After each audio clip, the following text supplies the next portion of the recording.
Nesse vídeo eu vou te mostrar 5 armadilhas financeiras que podem prejudicar bastante seu processo de construção patrimonial e sua vida. Algumas delas podem te meter em sérios apuros. Mas antes de começar passando essas 5 armadilhas, eu quero lembrar que no dia 13 de janeiro nós teremos uma Masterclass gratuita, online, ministrada pelo Felipe Santana, da Paradigma Education, a primeira research brasileira 100% focada em criptomoedas, sobre o maior trade da história. Lá você vai aprender o que é esse trade, como fazê-lo, também vai aprender a analisar indicadores para que você possa ver melhores pontos de compra e venda do Bitcoin, inclusive construir renda passiva em cripto com rendimento de 20% ao ano em criptodólares e entender o risco envolvido em cada uma dessas operações. Repito aqui o que eu já disse diversas vezes, na minha opinião o mercado cripto será responsável por alguns dos maiores lucros que nós teremos no mercado, mas também, principalmente para aquele pessoal que não entende o que está fazendo, alguns dos maiores prejuízos. Então assista a Masterclass para que você possa entender mais como funciona esse universo novo. Para quem quiser se inscrever, eu lembro novamente, é gratuito, há um link na descrição, um QR Code na tela. Agora indo para a parte dos 5 erros, eu diria que o primeiro erro de todos é você ignorar o potencial devastador da inflação. Se você acompanha o canal, sabe que os juros compostos são ótimos para quem investe o seu dinheiro. Afinal, você começa a ter retorno dos juros sobre os juros. Você colocou R$100 para render 10%, virou 110. Depois de 110 rende novamente 10%, e não apenas os 100 iniciais, ao invés da recompensa ser de R$10, passa a ser de 11. Essa pequena diferença no longo prazo, ela gera um belo resultado. Só que assim como você tem o juro composto para cima, você tem para baixo. E a inflação ela é simplesmente um juro composto da destruição monetária. Você tem R$10.000 com uma inflação de 4%, ao final do ano o poder de compra dele será de 9.600. Aí mais 4% no ano seguinte, mais 4%, mais 4%. Em basicamente 10 anos, seu poder de compra foi reduzido pela metade. Assim, pouco a pouco, sem que você viesse a perceber. E é justamente por isso que você tem que aprender a investir, porque no mundo atual, esse mundo da moeda fiduciária, onde os bancos centrais dos países, praticamente todos, têm metas de inflação, que são metas de desvalorização da moeda, fazer com que ela perca poder de compra frente aos itens que são vendidos numa economia, você é obrigado a ganhar o seu dinheiro 2 vezes. E quanto antes você perceber isso, melhor. A primeira ao trabalhar e a segunda ao investir para que o seu patrimônio cresça além da desvalorização da moeda. Então lá atrás, quando a gente tinha lastro em ouro, por exemplo, com inflação bem mais baixa, um médico poderia saber só de medicina, um arquiteto só de arquitetura, um engenheiro só de engenharia. Hoje em dia, esses 3 profissionais são obrigados a saber também no mercado financeiro ou contratar alguém de confiança para fazer essa parte para eles, porque do contrário, eles vão ficar mais pobres ao longo do tempo, já que a inflação pode corroer o poder de compra do patrimônio, caso ele não esteja bem alocado.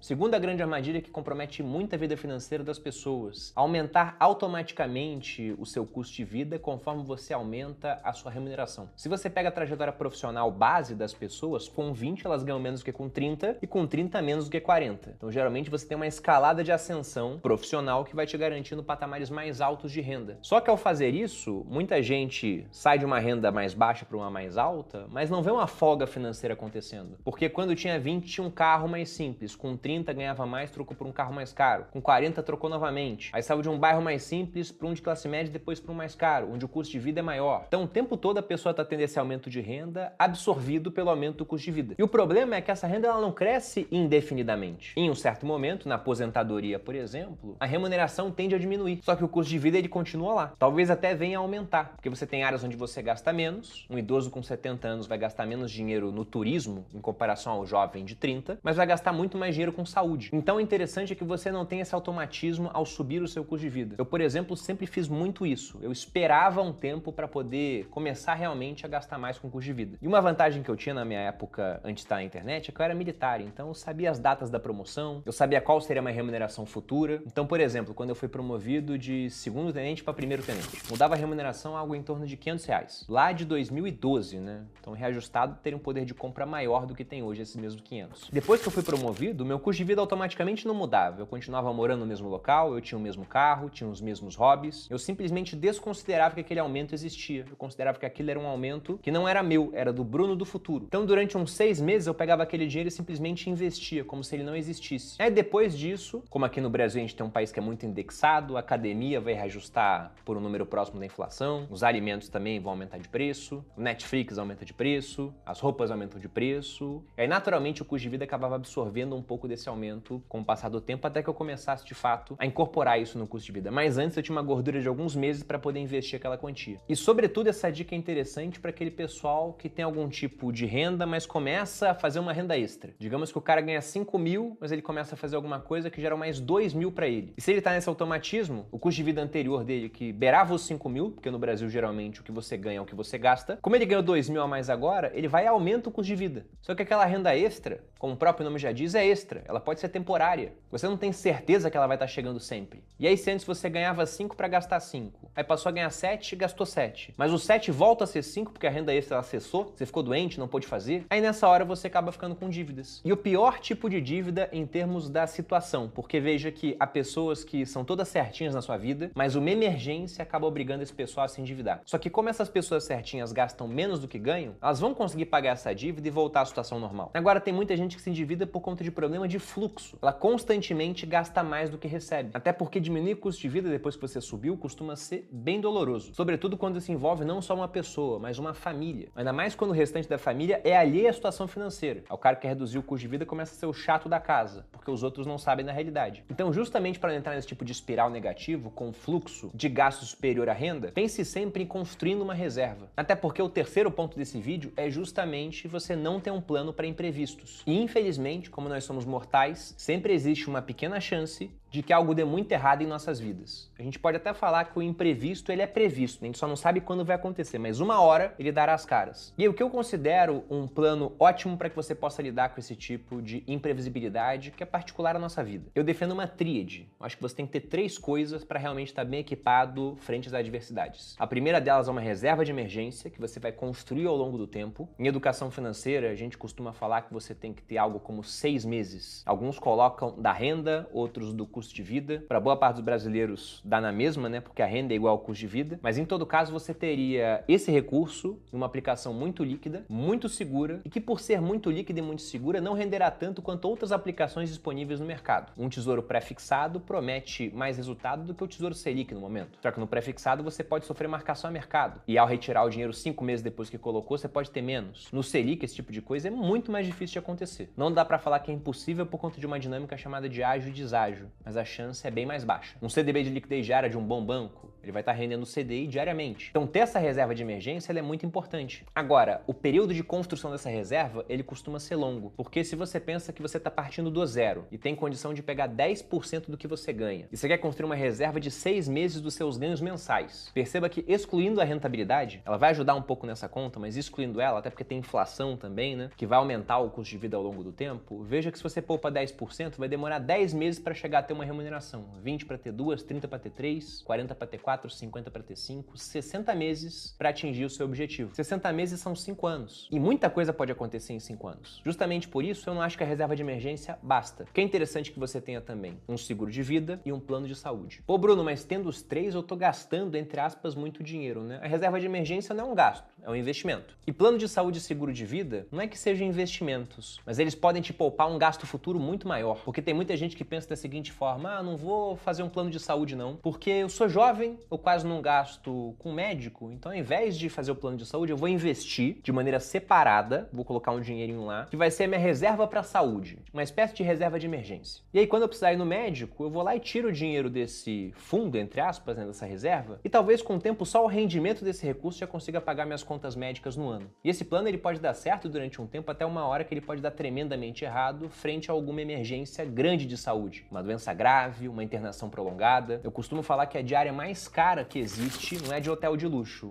é uma diária de UTI. É caríssimo. Na época do Covid, meu cunhado ficou internado 8 dias e a conta deu mais de 100 mil reais. Então, plano de saúde, você gasta agora para se prevenir desse grande gasto no futuro. Até porque, dependendo do que foi a emergência, você teve, por exemplo, um infarto, que é muito comum nos dias de hoje, infelizmente. Aí depois do infarto você quer fazer plano de saúde, provavelmente você não vai conseguir, ou o preço será muito mais alto do que antes. E o seguro de vida vem na mesma linha, um não exclui o outro. Até porque o plano de saúde vai te ajudar no tratamento médico, mas tem coisas que ele não vai cobrir. No caso de um acidente, por exemplo, remédios que você vai ter que tomar depois, ou o próprio fato de que por ter ficado doente, você não vai ter a mesma capacidade de trabalhar. E o seguro de vida ele serve para isso, não é só para questão de morte. Caso alguma coisa grave aconteça, esse dinheiro que você gerar daqui até o futuro, o seguro está adiantando isso para você, te dando um momento presente para que você possa lidar melhor com esse problema. Então, tendo essas 3 coisas, e eu sei que infelizmente isso não é acessível para os brasileiros todos hoje, mas aqui na audiência do canal eu sei que tem muita gente que tem condições de ter e ainda não cotou, isso pode poupar muito problema futuro, muito dinheiro e até salvar a vida de vocês. Então anote aí, reserva de emergência, plano de saúde, seguro de vida.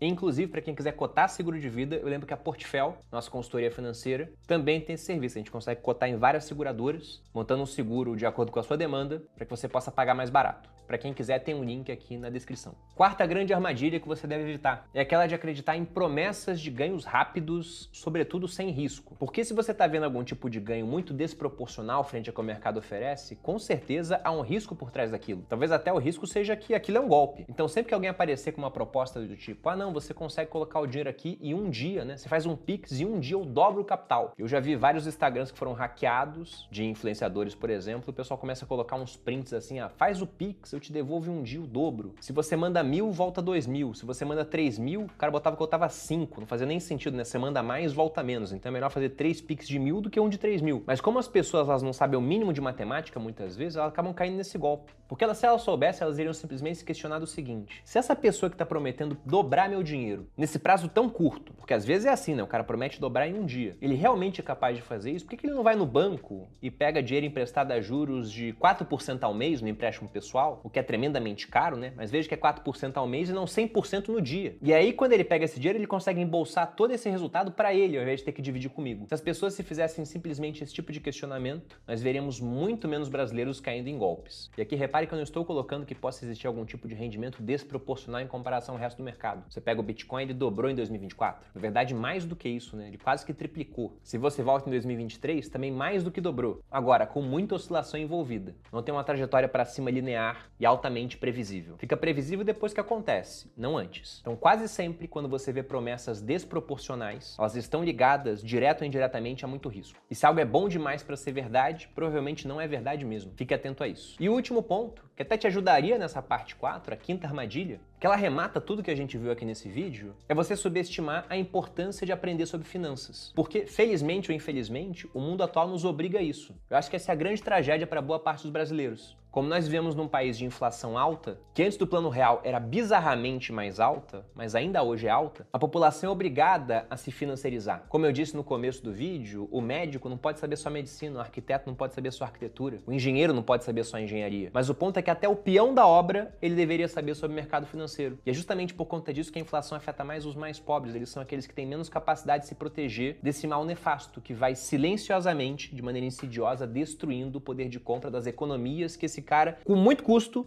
tenta fazer na sua casa ou na poupança do banco. E aí, aprendendo sobre finanças, você nunca iria subestimar a inflação, você aprenderia a investir para ter ganhos superiores à desvalorização da moeda, você não iria automaticamente aumentar os seus gastos conforme sua renda sobe, você pegaria essa diferença para investir, você não cairia em promessas de enriquecimento rápido e veria desde muito cedo a importância de estar bem equipado para os imprevistos, as adversidades da vida. E quanto antes você aprender essas coisas, melhor. É quase como tirar carteira de motorista. Eu já conheci algumas pessoas que com 30 anos não dirigiam ainda, estavam tirando carteira agora. E aí quando tiraram, o que elas pensaram era, nossa, era melhor ter feito isso com 18. Sim, e exatamente igual com investimento. Se você começa com 50, vê que é melhor ter começado com 30. Se começa com 30, queria ter começado com 20. E para quem tá começando com 20, pensa, nossa, se meu pai tivesse começado para mim lá atrás, os juros compostos teriam feito uma baita diferença na minha vida. Então não subestime esse conhecimento financeiro, porque nesse mundo, o prêmio para quem sabe é alto e o mal para quem não sabe, ele também não para de aumentar por conta da inflação. Esse tipo de conhecimento, ele pode alterar radicalmente a trajetória da sua vida, assim como fez com a minha. Bom, esse era o recado do vídeo, espero que tenha gostado. Se você gostou, dê seu like, se inscreva aqui no canal. Um grande abraço e até a próxima.